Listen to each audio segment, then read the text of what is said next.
Boa tarde a todos vocês. Nada é possível sem o trabalho, sem a ajuda, sem a cooperação desses trabalhadores.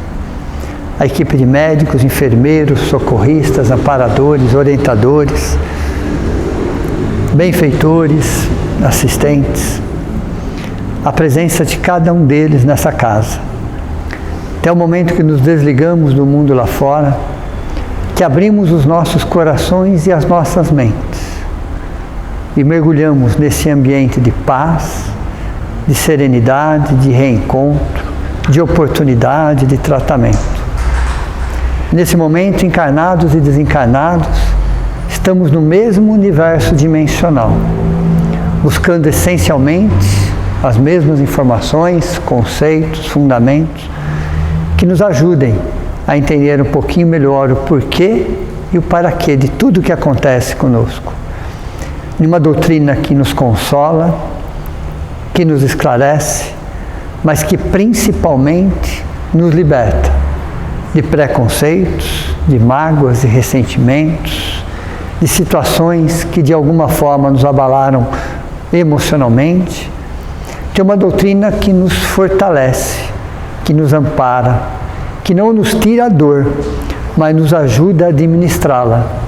Então agradeço a toda a estrutura material e espiritual desta casa, que nos dá a oportunidade de tratamento, de trabalho e de estarmos sempre juntos, em nome de Deus, em nome de Jesus, e agradecendo a cada dia. Que assim seja. Pessoal, boa tarde então a todos. Boa tarde.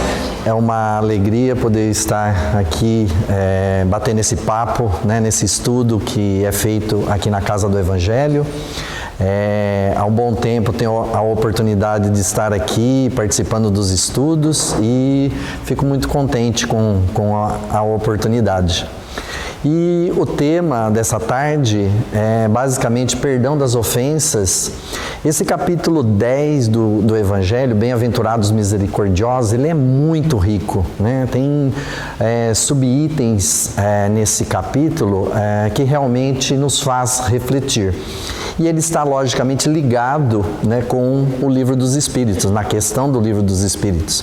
Então, inicialmente, eu vou ler a pergunta e a resposta e nós vamos estar, então, desenvolvendo e chegando a algumas conclusões interessantes, algumas reflexões a respeito. Então, vamos lá. Apesar de a Fátima já ter lido, né, eu vou só repetir a pergunta e vamos tentar entender melhor a resposta. Então, vamos lá. Questão 661 do Livro dos Espíritos. Pode-se pedir eficazmente a Deus o perdão das faltas? E a resposta dos Espíritos é: Deus sabe discernir o bem e o mal. A prece não oculta as faltas. Aquele que pede a Deus o perdão de suas faltas não obtém senão quando mudar de conduta. As boas ações são a melhor prece, porque os atos valem mais do que as palavras. Então fica bem claro aqui que não adianta fazer que nem o gato de botas no desenho lá do Shrek, né? Fazer aquela carinha de oh, né? E todo mundo oh, né? De coitadinho, né? Então não é simplesmente nas palavras, no gesto que nós seremos perdoados, mas exatamente nos atos. Então, fica bem claro que Deus, na sua misericórdia, Deus realmente criou as leis e essas leis estão na nossa consciência, como sempre o Cássio menciona aqui em suas palavras, né, na questão 621, dizendo que as leis de Deus estão em nossa consciência. E o que acontece? Os espíritos mais evoluídos, eles não perdoam. Deus, sendo assim, não perdoa, porque Ele não se magoa. Deus não se magoa com as nossas atitudes, Ele não fica chateado, Ele fala, não vou falar mais com ele, estou magoado com ele, né? É como se fôssemos crianças, porque quando uma criança chega para você, olha para você e fala assim, seu bobão, você vai ficar magoado com isso? Você vai dar até risada, né? Pela ingenuidade da criança. Então, para Deus, nós somos como crianças espirituais. Então, Gandhi também, né, como um espírito muito evoluído no nosso planeta, já dizia isso, que perguntava se ele estava magoado com alguém, se ele já havia se magoado com alguém.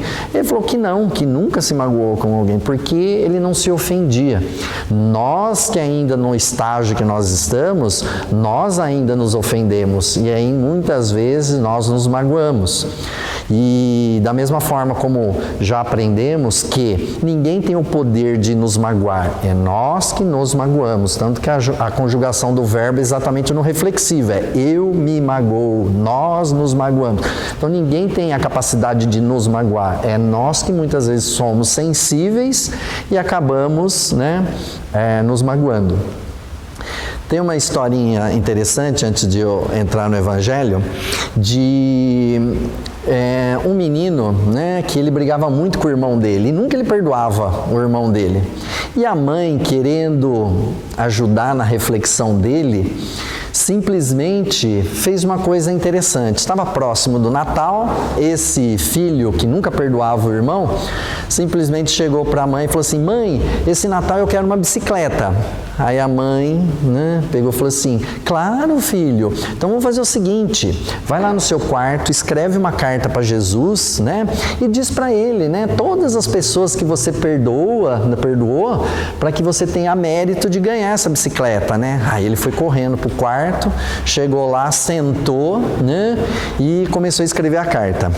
Querido Jesus, esse ano eu perdoei muitas pessoas e gostaria de ganhar uma bicicleta.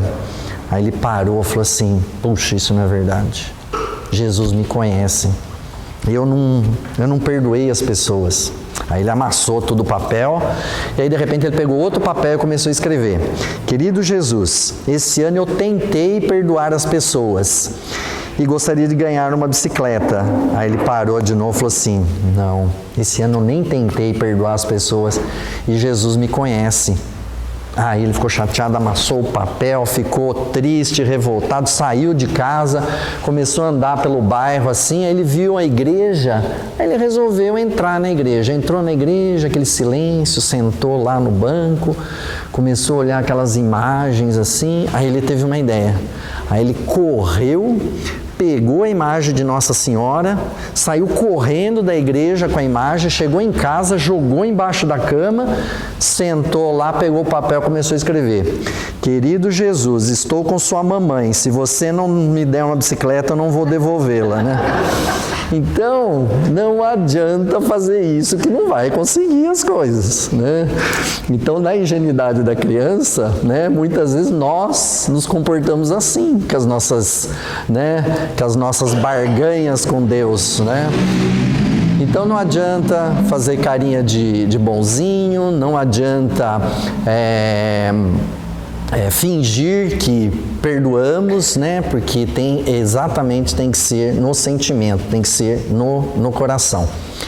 E aí que nós temos então, agora no Evangelho, no capítulo 10, os itens 14 e 15. No item 14 é o Espírito Simeão quem fala, e no item 15 é o apóstolo Paulo. E eles realmente estão em sintonia exatamente com essa questão, que o título no capítulo 10, né, Bem-aventurados misericordiosos, nesse item 14 e 15, é o perdão das ofensas. Então, começa da seguinte forma, Simeão dizendo: quantas vezes perdoarei ao meu irmão? Perdoá-lo-eis não 7 vezes, mas 70 vezes 7. Então, essa frase foi exatamente para dizer o seguinte, né? Não tem limite. Perdoarás quantas vezes for necessário.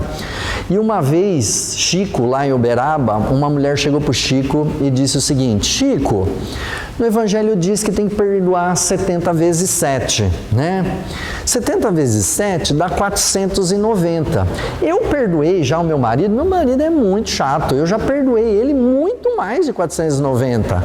Aí o Chico virou para ela e falou assim: então, minha irmã, mas não é bem assim, é 70 vezes 7 para cada ofensa, né? Aí ela falou: então não vou perdoar nunca, né? Então, ou seja, essa medida foi dada exatamente, né, nesse sentido, que nós devemos exatamente, né, não ter limite para o nosso perdão. Nós devemos entender que todos nós cometemos erros, nós somos humanos indo a caminho de ser humano. E estamos vivendo e aprendendo. Então a gente encontra, até mesmo no Pai Nosso, uma situação condicional, né? Perdoai, Deus, as nossas ofensas, assim como nós perdoamos. Será que nós perdoamos mesmo? Então quer dizer que Deus, né? Numa situação dessa, se a gente fosse ver literalmente, se nós não perdoamos, como que nós seremos perdoados, né? E ainda, né, tem uma parte aqui embaixo nesse item que diz o seguinte: se vós dizeis espíritas, sede-o de fato, esquecei o mal que vos tenham feito e pensai apenas numa coisa, no bem que possais fazer. Então o que acontece? Jesus já havia dito, né? Perdoai enquanto está a caminho. O que quer dizer essa frase de Jesus? Na época de Jesus, existia uma determinada situação, era um costume de todos os distritos, né, daquela época, e Jesus, como sempre aproveitava os costumes da época para passar uma lição, então ele simplesmente aproveitou esse momento.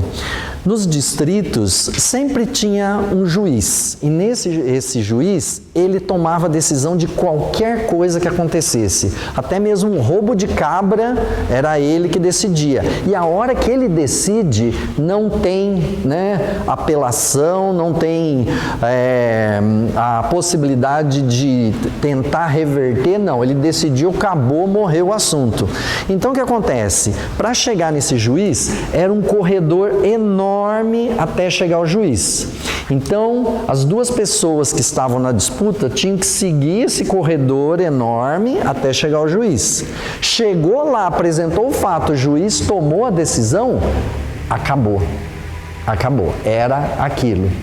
Então, o que acontece? Então, Jesus aproveitou isso e disse o seguinte: enquanto vocês estão a caminho, se acertem, se perdoem, porque a hora que chegar lá, o juiz vai tomar a decisão. E assim meu Pai também fará no céu, né? Então, é a oportunidade que você tem de estar ao lado do seu irmão ainda e resolver essa contenda.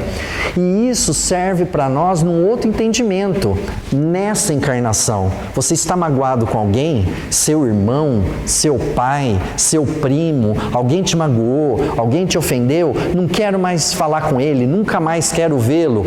Aproveite enquanto estão lado a lado, ou seja, estão na mesma encarnação, porque vai ficar essa pendência, de repente um vai nascer no Afeganistão e o outro no México. E aí, como que vai fazer? Vai ficar adiando isso para outras encarnações? Aproveite enquanto estar na mesma encarnação.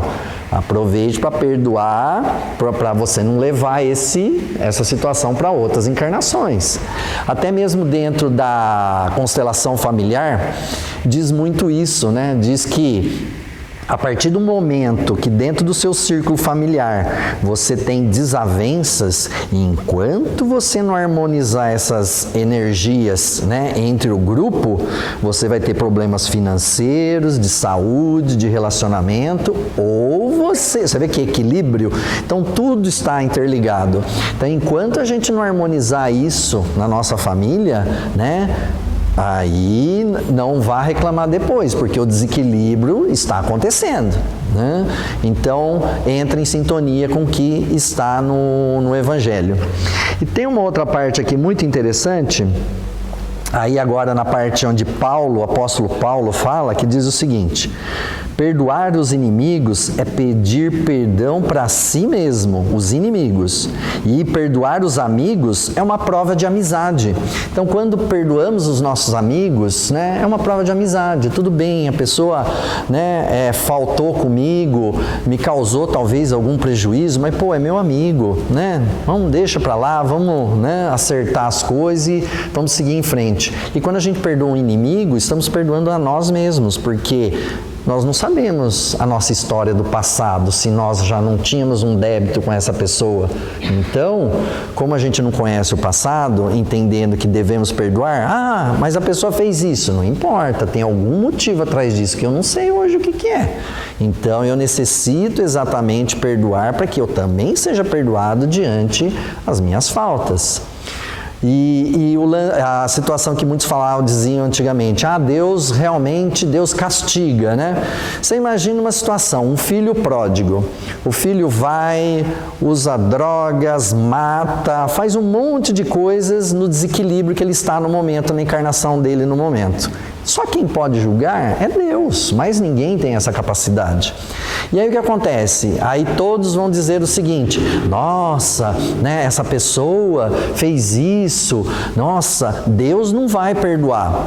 E aí de repente esse filho pródigo volta para a casa dele e o pai perdoa. Aí você fala assim, gente, o pai na terra perdoou e Deus não vai perdoar? Quer dizer que esse pai é melhor que Deus? Como que pode isso, né?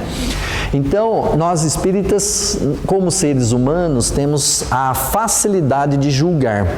Uma vez teve um criminoso aqui, uma pessoa aqui em Jundiaí, que cometeu um crime, e normalmente nas casas espíritas comentaram muito desse caso, dessa pessoa, né? Faz muitos anos atrás.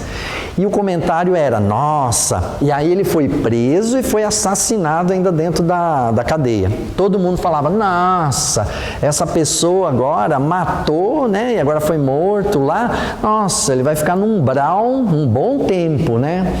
E aí depois, né, através de comunicações, a espiritualidade, quando recebeu ele no mundo espiritual, recebeu ele com festa.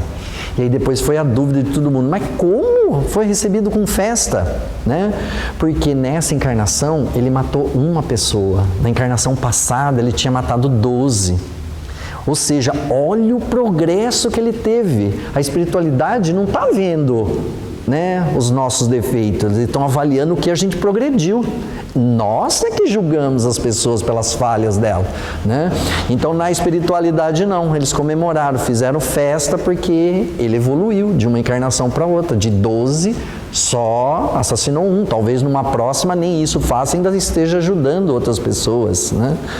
Então esse julgamento somente Deus é quem pode fazer. E aí, uma outra parte aqui interessante diz o seguinte, há duas maneiras bem diferentes de perdoar, há o perdão dos lábios e o perdão do coração. Então, tem pessoas que só falam, eu te perdoei, mas de coração ela está amargurada. Chico Xavier uma vez teve que vir a São Paulo para receber uma homenagem, e ele tinha um gatinho de estimação. E aí, como que ele ia fazer com aquele gatinho? Aí ele foi na casa da tia, né? A tia já era idosa, tudo, né? E pediu para a tia se ela poderia cuidar do gatinho enquanto ele viesse para São Paulo. A tia concordou, tudo, né? Ficou com o gatinho. E a tia, aí o Chico veio para São Paulo, né? E aí a tia ficou com o gatinho, e o gatinho, né? Arisco, né? Muito esperto, e ela não tinha, devido à idade ali, não tinha muita agilidade, o gatinho escapou, foi atropelado, né, e acabou, né, morrendo. E para contar isso para o Chico, a hora que ele voltasse, ela ficou arrasada. Aí beleza, aí o Chico chegou, né, foi lá na casa dela, ela contou, o Chico ficou muito emocionado, tudo, mas perdoou a tia, né, tadinha, ela não tinha culpa. E aí beleza, só que depois desse evento, passou-se 2 semanas e o Chico não conseguia mais psicografar. E ele achou muito estranho isso. E aí Emmanuel apareceu para ele e disse, Chico, o que é que você está perturbado, né? Ele falou, então, eu estou perturbado porque faz 2 semanas que eu não consigo ter inspiração para continuar a psicografia do livro, né? Aí ele falou assim, Chico, isso está acontecendo porque você está magoado. Ele falou, magoado? Mas por que que eu estou magoado? Porque você não perdoou a sua tia. O quê? Imagina, mano, coitada da minha tia, eu falei pra ela, né? Eu perdoei ela, tadinha, ela não teve culpa, o gato escapou, né? O que eu ia fazer? Ele falou assim, não, Chico, você só falou, né, palavras, mas no seu sentimento, falou, não, mano, você está enganado, né? Então vamos fazer o seguinte, se realmente você não está magoado com ela, faz o seguinte, dê um presente para ela, para formalizar que você não tem ressentimento algum. Presente? Mas que presente? Dê a ela aquilo que ela mais esteja precisando. Ele falou assim, o quê? Ela mata meu gato, eu vou ter que pagar uma máquina de costura para ela?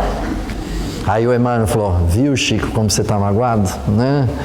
Então, aí o Chico percebeu isso, foi lá, comprou a máquina de costura, levou lá para ela, né? Nossa, ela chorou, se emocionou, ele se sentiu aliviado, pronto, no dia seguinte voltou a psicografar. Então, essa lição é interessante. Por exemplo, se algum dia eu magoar alguém nessa casa, eu vou deixar uma lista com a Fátima de coisas que eu estou precisando. E aí vocês aliviam a sua dor de consciência, né? Peguem com a Fátima e tudo bem. Aí vocês vão ficar aliviados. Tudo bem? Então, essas histórias, né, que a gente começa a perceber. Se o Chico, evoluído do jeito que né? Ficou magoado e passou por essa situação, imagina nós, né?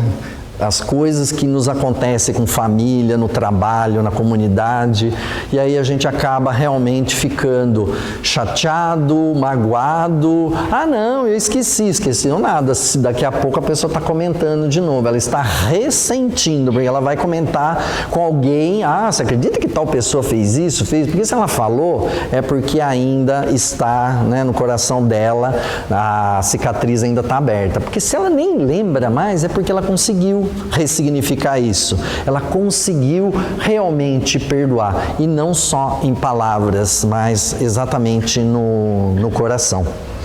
E esse item, né, termina da seguinte forma. O verdadeiro perdão, o perdão cristão, é aquele que lança um véu sobre o passado.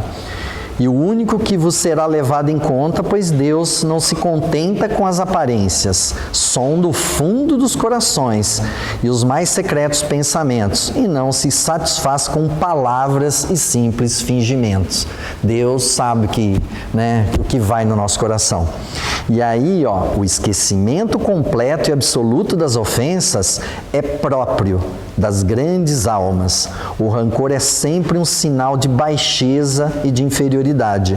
Não esqueçais que o verdadeiro perdão se reconhece pelos atos, muito mais do que pelas palavras. Então,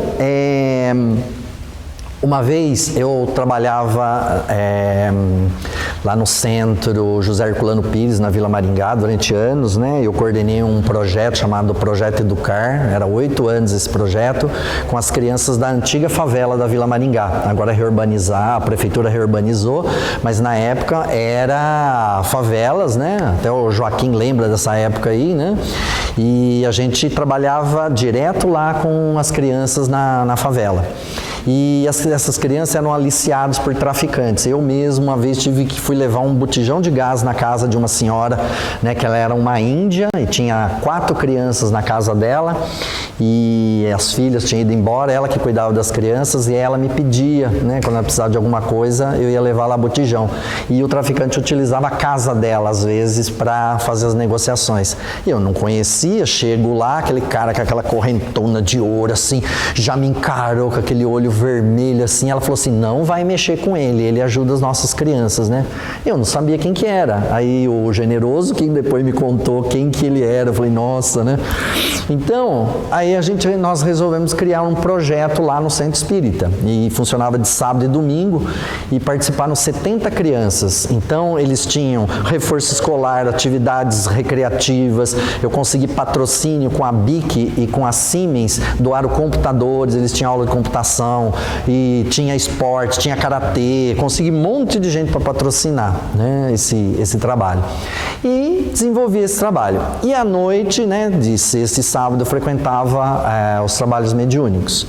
E aí, num trabalho mediúnico, foi muito interessante. Por quê?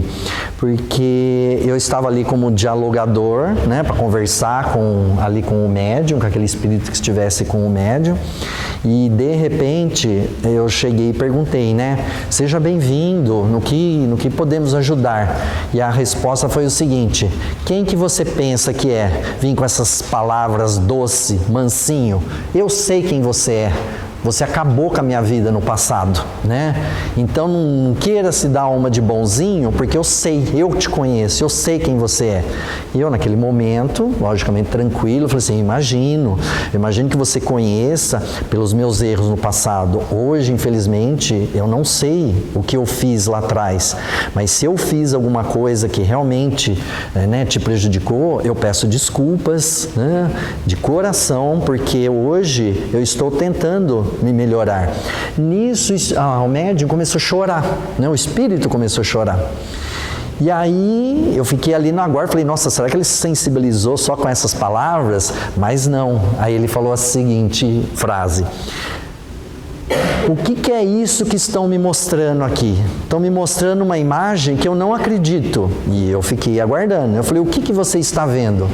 Aí ele falou assim: como que eu posso prejudicar uma pessoa que está ajudando a minha filha? E aí eu entendi que uma daquelas crianças era a filha dele, né? Então, aí que entra a frase do apóstolo Pedro: uma atitude de amor cobre uma multidão de pecados. Então, você vê, de maneira desconhecida, anônima, voluntária, eu participando ali daquele projeto, de alguma forma, eram 70 crianças, uma daquelas crianças, né, era a filha dele, foi isso que foi mostrado. E aí ele chorou, pediu desculpa ainda, falou, eu não quero prejudicar porque eu sei que você está ajudando muito minha filha e eu vou embora, já tem algumas pessoas aqui me chamando, eu vou com elas, porque agora eu sei que minha filha está bem, né? Então, imagina a sensação na hora do alívio, né? A sensação de paz, né? Que a gente acaba sentindo, percebendo, você vê? Não foi só palavras, né? Então, numa atitude desconhecida de eu não estar sabendo, mas estaria ajudando alguém que estava ligado ao coração dessa pessoa, e essa pessoa teve a oportunidade de também perdoar. Então, quantas coisas que a gente pode estar fazendo de forma anônima, entre aspas, né? A gente acha que são pessoas desconhecidas e de repente tem alguma ligação conosco das nossas experiências anteriores. No livro Céu e Inferno tem um capítulo que é Código das Penas Futuras. E lá diz o seguinte, que quando nós cometemos um erro, né, o auto-perdão vem da seguinte forma, através de 3 etapas: o arrependimento, a expiação e a reparação. Então não adianta só arrepender, estou arrependido de ter feito isso. Né? Já é um passo, é o primeiro passo, porque depois você precisa expiar. Então você precisa passar por uma situação para entender o que a pessoa passou quando você provocou alguma dor na vida dela. Então você vai expiar, você vai ter que sentir, né, toda essa dor, é o segundo passo. E depois, aprendeu, né? Aprendi, então vamos ver mesmo se aprendeu. Você vai passar por uma outra situação, porque agora você vai ter que reparar.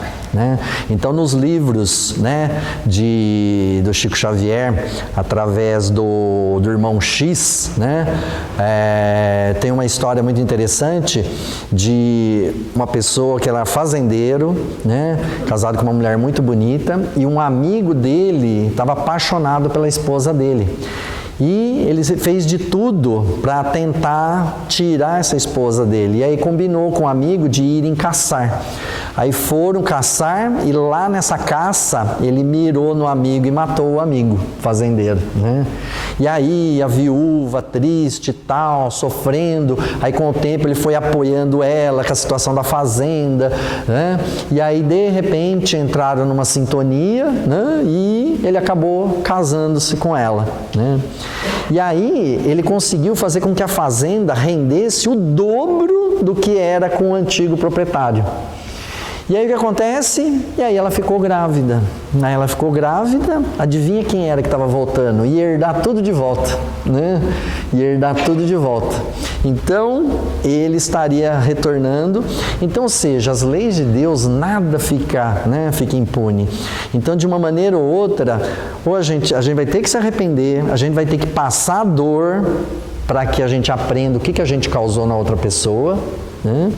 E depois a gente vai ter que reparar. Então agora eu vou ter que fazer todo o bem àquela pessoa, para que agora realmente eu consiga cumprir isso. Aí sim, o perdão das ofensas foi realmente quitado, passou por todos os processos. O problema é que numa encarnação a gente está espiando e reparando uma, só que aí a gente faz com o outro. Putz, agora toca ter que fazer com esse, e aí vai, né? Mas é tudo aprendizado, né?